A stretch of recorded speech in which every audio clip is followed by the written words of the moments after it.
Ladies and gentlemen, welcome to the third plenary session of the Foreign Investors Council.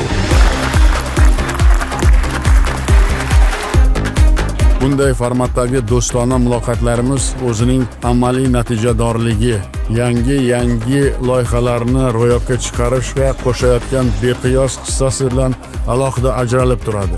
The EBRD sees this council Yevropa tiklanish va taraqqiyot banki uchun ushbu kengash O'zbekistonni investorlar uchun jozibador mamlakat sifatida tanitishda markaziy o'rin tutadi.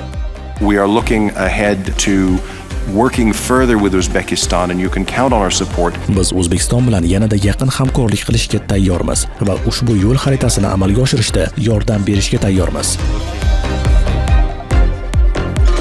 Our sincere appreciation for the opportunity to participate in this vital investor forum. O'zbekiston tomonidan investitsiya muhitini yaxshilash va rivojlantirish borasida olib borilayotgan qat'iy va tizimli islohotlar uchun chuqur minnatdorlik bildiramiz. It's a great honor to speak before you.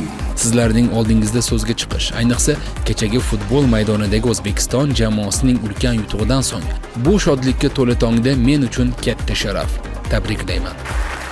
O'zbekiston self-deployed reform. O'zbekistonda amalga oshirilayotgan islohotlar nafaqat mintaqaviy miqyosda, balki global iqtisodiy siyosatda ham yangi bosqichni boshlab berdi.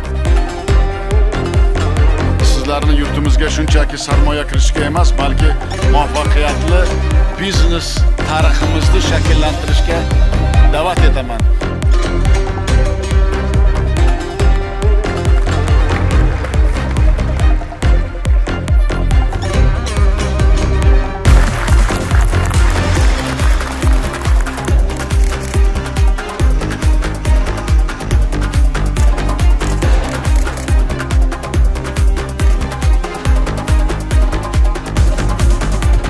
Yurtimizda ishlayotgan investorlarning faolligi oshib, so'nggi 2 yilda chet el kapital ishtirokida 5,5 mingta yangi korxonalar tashkil etildi.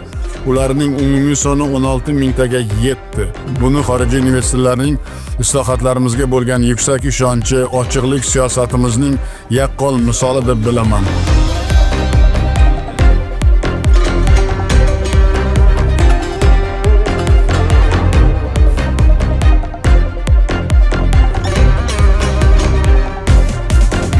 Yorug' bo'lib, bir-birimizga ko'makdosh bo'lib, natijaga ishlasak, ikki tomon ham manfaat ko'rishiga men ishonaman.